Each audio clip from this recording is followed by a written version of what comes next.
Good evening. Thanks for joining us. I'm Steve Lacey. And I'm Natasha Verma. We begin with the worst day for U.S. stocks since 2020. The closing numbers tell the story. It was a down day across the board. The Dow falling more than 1,600 points. The Nasdaq down 1,000 points, and the S&P finishing down more than 270 points. All right, Fox 5's Jessica Formoso here with the latest reaction from this wild day on Wall Street. Jessica. A wild day indeed, Natasha and Steve. It looks like the U.S. stock market may be taking the worst of it. You look at those numbers today and not good. We don't know what tomorrow will bring, but President Trump is not worried, saying tonight what happened in the stock market is to be expected, comparing the U.S. to a sick patient who needed surgery.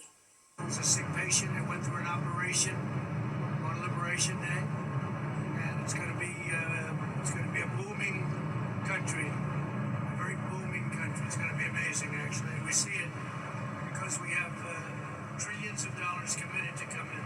Trillions. President Trump there speaking with reporters on Air Force One, insisting other countries have been taking advantage of the U.S. for a long time and it needs to stop. However, today was the worst single-day market sell-off for U.S. financial markets since COVID-19 crippled the global economy in 2020. Trump's reciprocal tariffs imposes a minimum 10% levy on all imports into the U.S. Some of the market's worst-performing sectors today: airlines, retail, tech, and banks. We spoke to an expert in international trade and a columnist at MarketWatch. Both say Wall Street is in a panic and it's unclear what will happen tomorrow. There's going to be a lot of retaliation, and the retaliation is going to make it harder for American products to be able to be sold in foreign markets. That's going to have an impact on American jobs and American prospects. And so they want to see what's going to happen there. The administration's promised that this is going to reset the trade balance. But right now they're not seeing balance. If you are over 50, you should not have all your eggs in one basket. And it doesn't just mean stock market, but particularly large U.S. Company stocks. The number of people who are betting heavily on U.S. stocks, U.S. Mag 7 growth stocks is terrifying. I'm not necessarily saying people should bail out of the stock market altogether. I'm certainly not saying that. What I am saying is I think that actually most people probably have far too little in international stocks.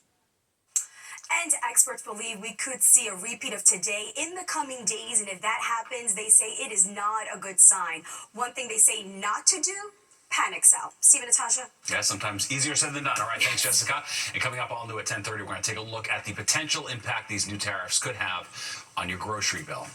Well, the Pentagon's acting inspector general says he'll review Defense Secretary Pete Hegseth's use of the Signal messaging app to communicate plans for a military strike against Houthi terrorists in Yemen. The review will also look at other defense officials' use of the app. Signal is not able to handle classified material. It's not part of the Pentagon's secure communications network. Hegseth's use of it was made public after a journalist from The Atlantic was added to the text chain by National Security Advisor Mike Walls. And for the latest headlines out of the Trump administration, you can download the free Fox Local app where you can stream our newscast anytime. All right, to Inwood now, where two NYPD officers are suspended, accused of leaving the scene of a deadly crash. Fox 5 Stephanie Bertini is live in Inwood with the latest tonight. Stephanie. Steve, Natasha, there's a lot of questions tonight. So those two officers are suspended. There was a man in a vehicle. It crashed in a building. He died. And tonight, police still haven't released his identity. Take a look at this photo. This photo, it shows what was left of the vehicle after the fiery crash. That's a 2025 Honda CR-V that police say collided into a building. The man behind the wheel exited the Henry Hudson Parkway at Dyckman, according to police, crashing into the building, and then the vehicle burst into flames. Police were called to 338 Dyckman Street, and that was just before 5 a.m. yesterday morning. FDNY responded. EMS pronounced the man dead at the scene. Well, later, it was revealed that driver could have been in a police chase with two NYPD officers, and that those officers, well, they're off the job tonight. It's alleged they were pursuing the vehicle on the Henry Hudson Parkway, and after the crash, it's alleged those officers left, leaving the man to die, and that they did not report the incident. In a statement, the NYPD said, this incident is currently under review by our Force Investigation Division and the Attorney General's office. The two officers who were involved in that incident have been suspended pending review of the incident. Well, we asked a former NYPD detective and John Jay College professor to weigh in. Definitely disturbing, even for me as a retired NYPD detective, to hear that. So the first thing that came into my mind was, did they even call in the pursuit? So if there's nothing wrong, right, with investigating a crime, pursuing a vehicle, but you have to call it over the radio, and then the supervisor will determine if you can continue that pursuit. My initial reaction is that they probably didn't call it in. This is the building that vehicle crashed into. It's a city building. According to a police source, the vehicle was stolen. We're going to be following any developments on this. Of course, Steve, back to you inside. All right, thank you very much. Well, breaking news out of Queens, police say 3 people were hit after a car reversed onto a sidewalk in Astoria. It happened around 5:30 tonight on 35th Avenue. The youngest victim, a 7-year-old girl, hospitalized with head injuries and a broken thigh bone. A 14-year-old girl and 58-year-old man were also hurt. All 3 are expected to be okay, and the driver did stay on scene. Well, the woman accused in a deadly crash that killed a mother and her 2 children in Brooklyn made her first court appearance today. 32-year-old Miriam Urimi faced the judge this morning in a virtual hearing and was ordered to be held without bail. Police say Urimi was driving with a suspended license on Saturday when she hit a car on Ocean Parkway and then slammed into the mother and her children who were in the crosswalk. Urimi's still at Bellevue Hospital, where she was taken after the crash. She's facing charges, including manslaughter. And developing tonight, Amtrak service suspended between Washington, D.C. and New York. Officials in Bucks County, Pennsylvania, say 3 people were on the tracks when they were struck and killed by a train traveling from Boston to Richmond, Virginia. Officials say normal operations will resume once the investigation is complete. New information about a deadly fire at a senior housing high-rise in North Bergen, New Jersey. Officials have identified the victims as 88-year-old Ronaldo Tatis and his 72-year-old wife, Miriam. The fire started just after 1 a.m. today. On the 10th floor of the building, residents from 30 units have been displaced. While built in 1972, completely cement, 308 units, very reinforced. That helped prevent many more deaths and injuries. And also, the response by the North Bergen Police Department, the North Hudson Fire Department, and the Housing Authority were on site within 6 minutes. Officials say 2 police officers were also taken to the hospital for smoke inhalation. A man in Queens accused of operating an unlicensed medical practice in Astoria facing charges tonight. Prosecutors say a woman was left brain dead after Felipe Hoyos Ferranda allegedly treated her with a local anesthetic that caused her to go into cardiac arrest. He was arraigned Sunday and is being held without bail. He's charged with second-degree assault and unauthorized practice of a profession. The woman remains unresponsive and is said to have no brain activity.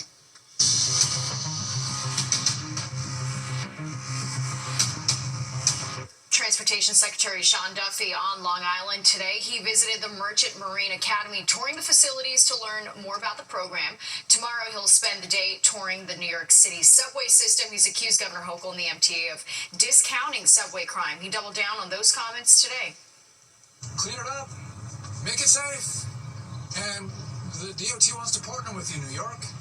But again, with congestion pricing that forces poor people or middle-income people onto trains that you don't make safe, that is unreasonable. We reached out to the MTA about Duffy's comments, but so far no response. Today, during a news conference, NYPD Commissioner Jessica Tisch said for the first 3 months of 2025, major crime in the subways is down more than 18% to the second lowest level in 27 years. All right, turning to the weather now. The big headline, more showers tonight. That's right. It's 73 right now. That's another headline. What about tomorrow for the Mets home opener? Let's go to Nick for the details. Nick. Good news for the Mets home opener because I think we'll be done with the showers at that point. In fact, look at the forecast here. in the 60s. We'll have some sunshine as we move into the afternoon. First pitch again just after about 3 o'clock. And it should stay in the 60s, starting to cool down on into the evening. Maybe a little more clouds by the time the game comes to an end. But hey, that's good news for the Mets opener for tomorrow. And I'll tell you why that's going to be the case here in just a minute. In the meantime, hey, it's still nice and mild. 73, that's the new high for the day, happening at this hour. 74 at Newark, down at Belmar.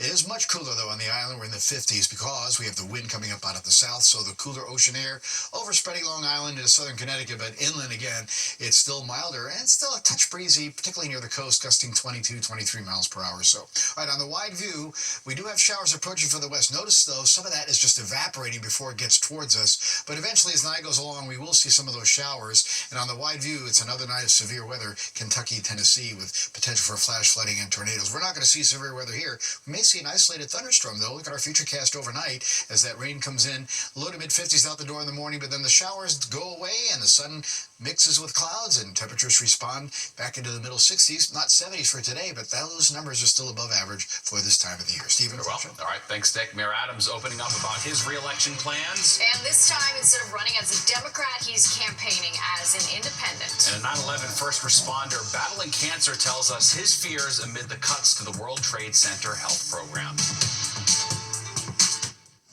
Where newsmakers come to talk. Do you feel a sense of relief about all this? This was the most difficult 15 months of my life.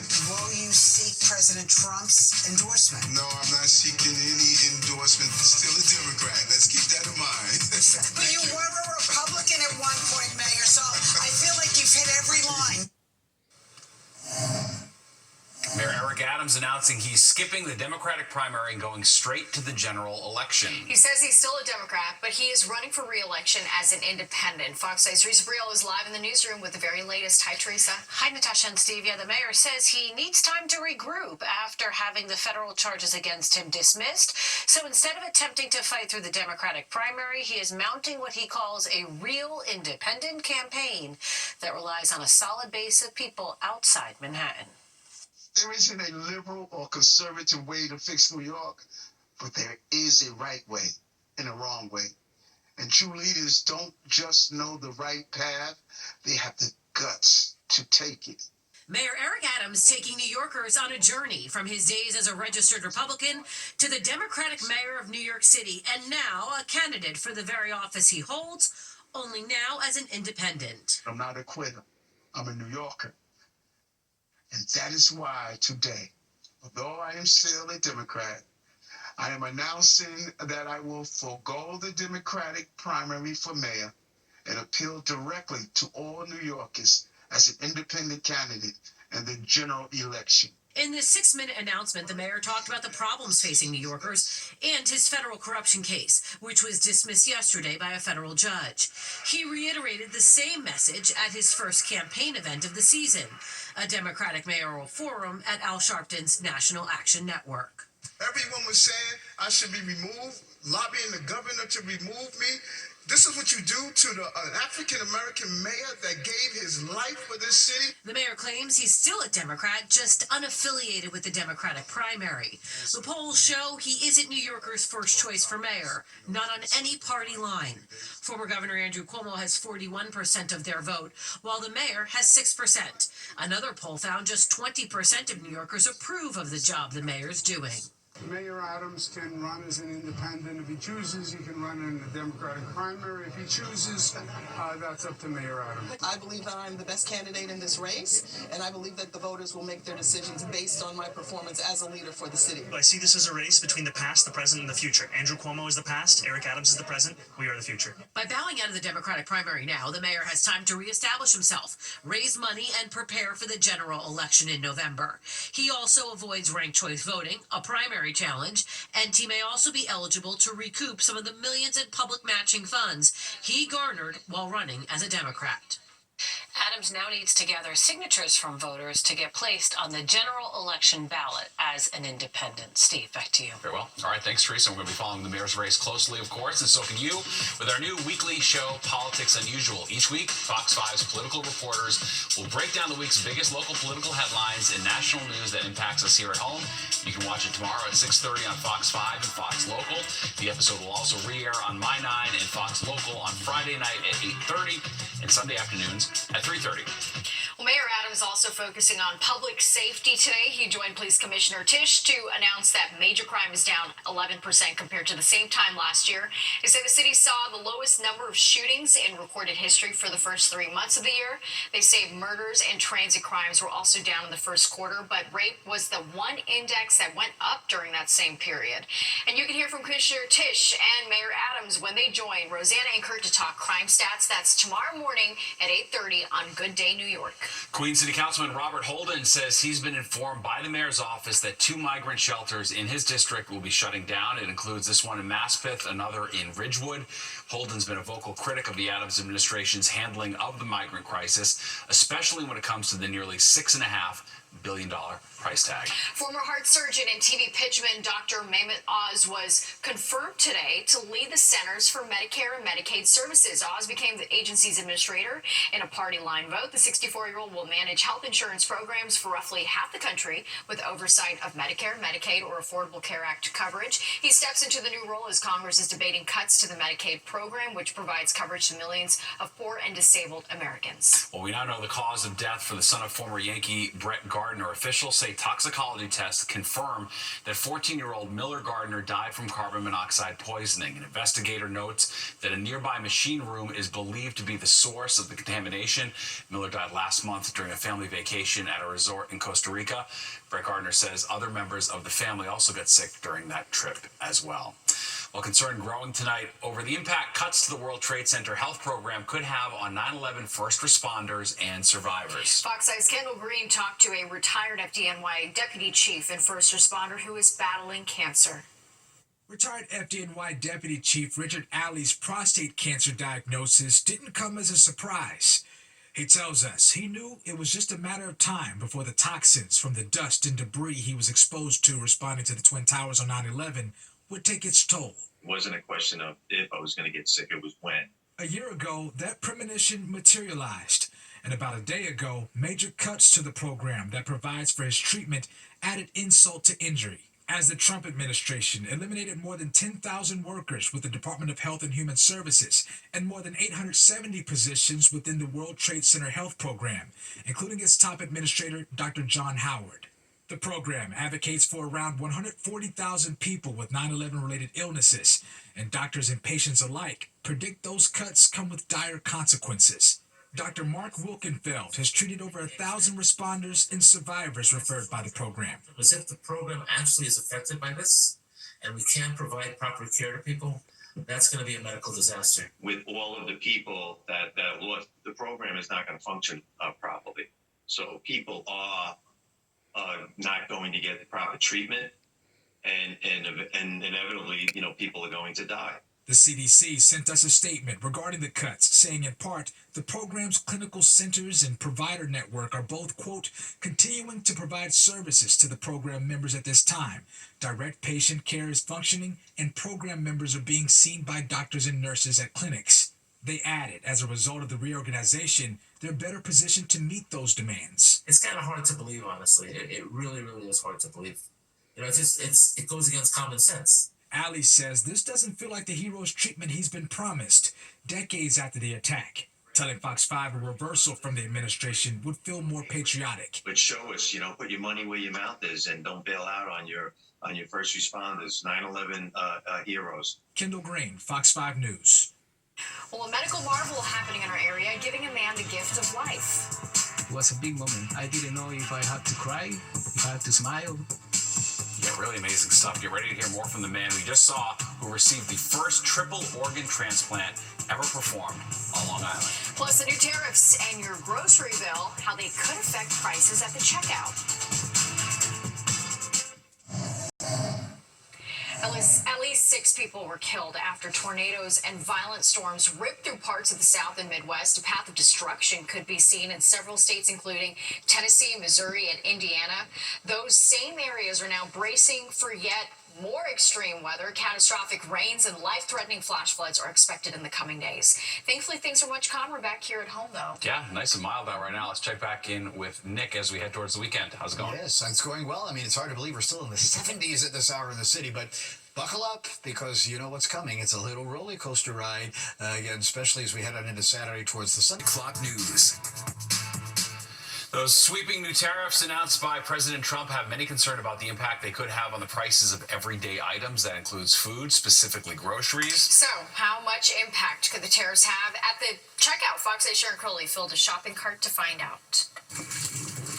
Grocery shoppers at the Morton Williams supermarket on the Upper East Side telling me President Trump's sweeping tariffs are top of mind. Are you worried tariffs are going to impact the price? Yeah, I don't think it's going to help. Shipper Shaw is not just concerned about the cost of her food, but how tariffs will impact her business. Her company supplies other stores with spices from India. We are really worried because a lot of items are in transit in the water, a lot of items are in production, and a lot of items already pre-sold in the pre-tariff prices. So that dramatically adds a lot of stress to us. It's a little too early to tell how the tariffs are going to affect the price of your grocery bill at the supermarket, but there's one thing certain: perishable items, well, things like avocados and pineapples and bananas, those are things that are imported and are likely to go up in price first. I think prices on all of those things that we import are going to be going up,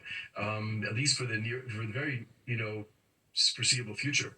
Again, I can't say how much, but I would expect fairly substantially. The U.S. Department of Agriculture reports the U.S. imports more food products than it exports, like avocados and tomatoes from Mexico, bananas from Costa Rica, and coffee from Colombia. A lot of what we eat comes from somewhere else. It means those taxes on foreign imports could eventually be passed on to the consumer. One of the first places you're likely to notice higher prices is the grocery store. On the Upper East Side, Sharon Crowley, Fox 5 News. The president today displayed the new gold card aboard Air Force One. The administration has announced the sale of 1,000 of them this week. These cards are being offered to wealthy foreign citizens to work and live in the U.S., giving them permanent residency for a large price. $5 billion. For $5 billion, this could be yours. That was the first of the cards. And then, you know what that card is? It's the gold card. The Trump card, gold card. Who's the first buyer? Me. Commerce Secretary Howard Lutnick says these cards will eventually replace the EB-5 Immigrant Investor Visa program, which allows foreign investors to put money into U.S. projects that help create jobs and then allows them to apply for visas to immigrate to the U.S. Well, Zelle has shut down its standalone cash transfer app. The app officially closed on Tuesday, but the service is still available through banks and their websites and apps that offer Zelle. Last year, Zelle said it was ending the app because of the large amount of financial institutions who already offer it. And as of Tuesday, only 2% of users were making cash transfers through the standalone app. Atlanta-based rapper Young Thug will stay out of prison for now. A judge today declining a request from prosecutors to revoke his 15-year probation plea deal, but the judge warned him about his behavior on social media after a viral post sparked an online backlash against the district attorney's office. The Grammy Award-winning rapper pleaded guilty in October to gang, drug, and gun charges and was released from jail. He'd been locked up since his arrest in 2022. New details on Monday's deadly fire at a cat sanctuary on Long Island. The chief fire marshal says the official cause will be listed as undetermined, but they haven't ruled out if it was started by propane space heaters on the property. The fire took the life of the Happy Cat Sanctuary founder, Chris Arsenault, and at least 100 cats. A GoFundMe has been set up. It's already raised over $600,000. Getting real about Real ID, you know, you're going to need it next month. But just in case you've been dragging your feet, the TSA, DMV, and Port Authority have some advice for you. Here's Jessica Formoso. Deadline to get your Real ID is approaching. By May 7th, anyone flying domestically will need either a Real ID, enhanced ID, or passport. TSA officials getting the word out at LaGuardia Airport. It's a good idea to get your Real ID as soon as possible.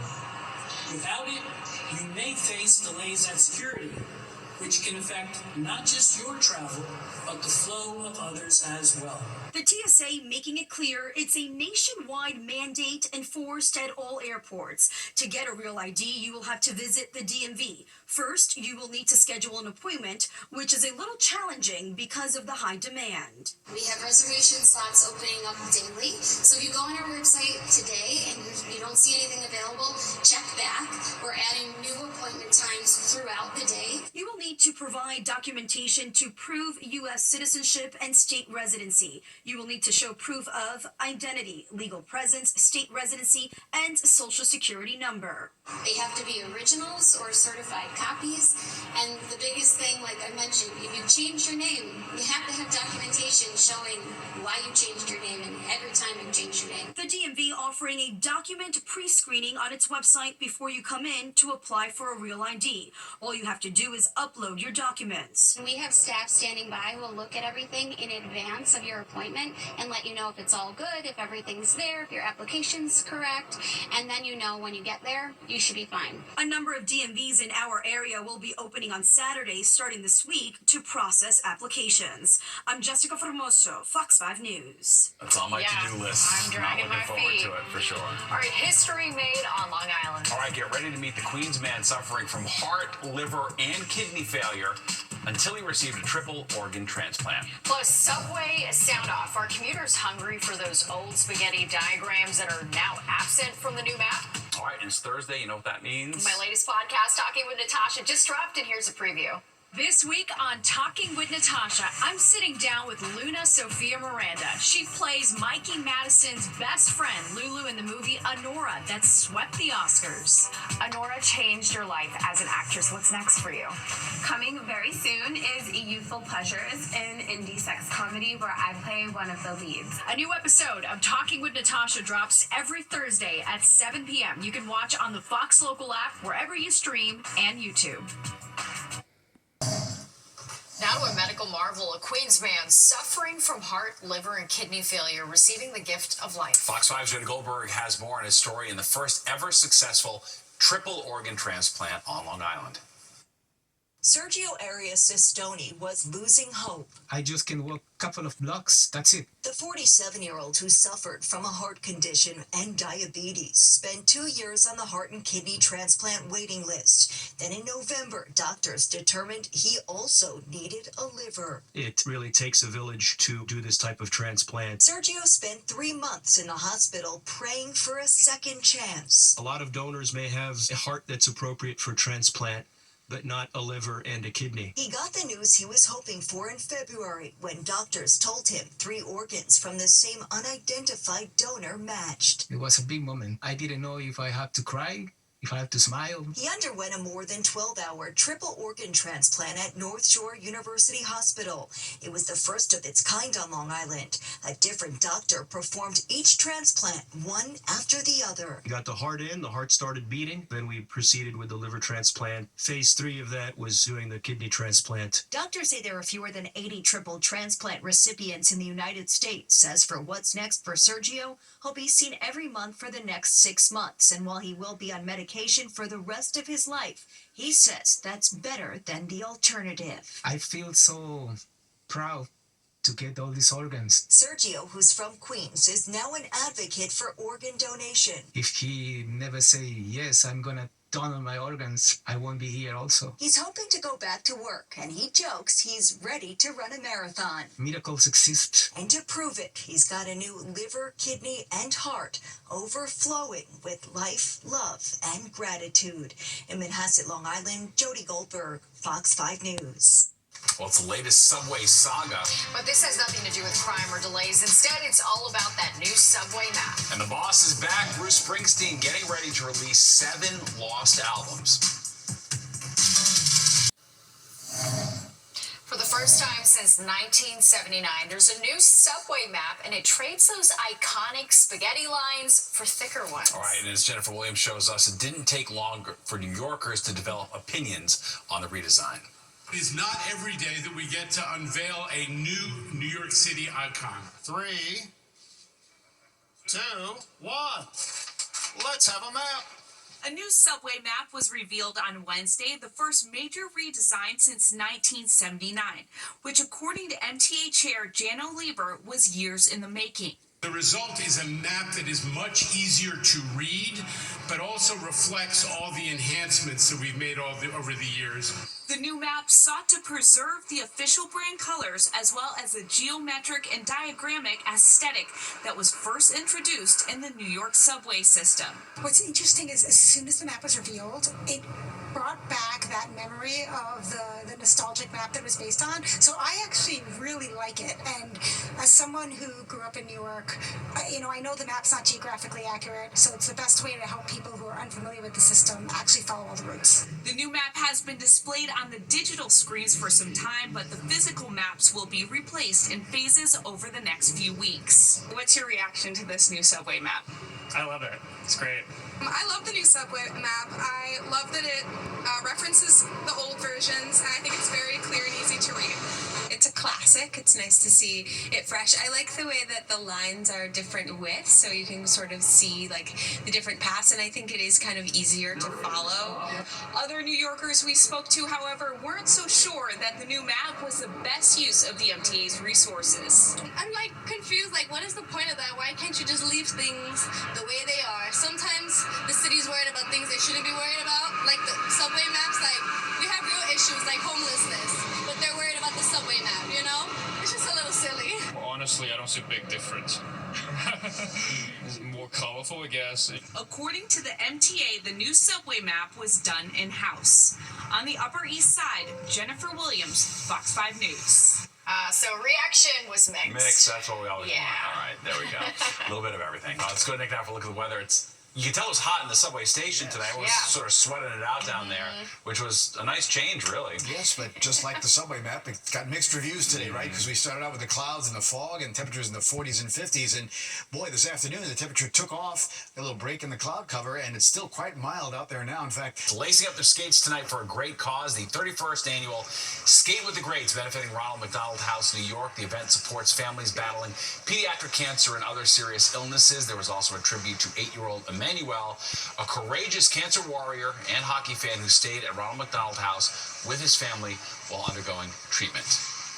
Walked into the suite and you saw him in there.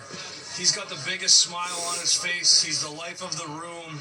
And when you see that, it just warms your heart, and you know that he's getting the care he needs and he's getting the love he needs, and it's just tremendous what they're doing for them. Also on the rink tonight, the 4th annual Rod Gobert Memorial Hockey Game, where New Yorkers have the opportunity to join Rangers alum on the ice. That's Very great. cool. Yeah. Well, it's a new version of Work Perks. And it all has to do with rewarding people for coming back to the office by giving them recharge days. It's time.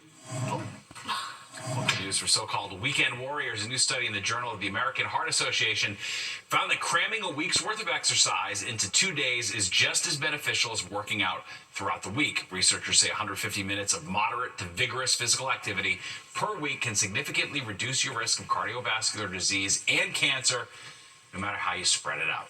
As more remote workers return to the office, some companies are now offering what they're calling recharge days. It focuses on worker well-being. Trends show a growing number of employees are experiencing disengagement and burnout, along with the extra paid time off. Companies offering recharge days are also adding benefits like access to wellness centers for exercise, nutritionists, and counseling. Well, big news for Bruce Springsteen fans. The boss just unveiled the release of Tracks 2, The Lost Albums. They include 7 unheard Springsteen records made between 1983 and 2018 that feature 82 previously unreleased songs. It's a follow-up from a collection of unreleased songs the boss released back in 1998, and you can pre-order the new album right now. Very cool. Nice. All right, well, it's more of the 10 o'clock news straight ahead. But first, here's a look at what's coming up next on Good Night New York.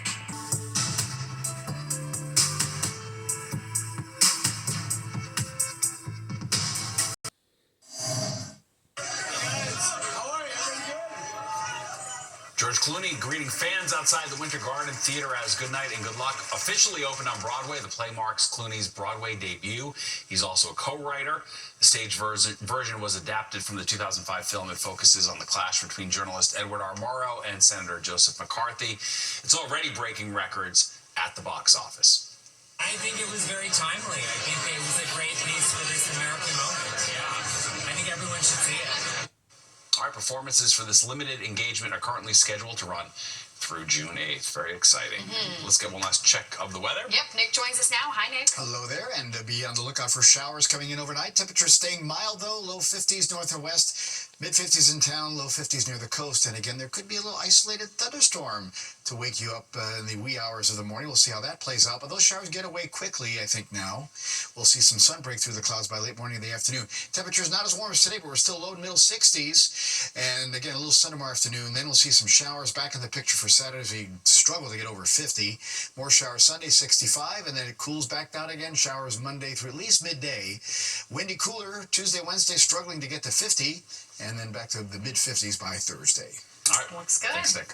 Don't go anywhere. Good night, New York, with Christopher Young and Ryan. Christopher is next at 11, and you do not want to miss it. All right, that does it for us tonight. If you missed any part of the 10 o'clock news, you can always catch an encore on our free streaming app, Fox Local. Where you can stream our newscasts anytime. Have a great night. We'll see you tomorrow.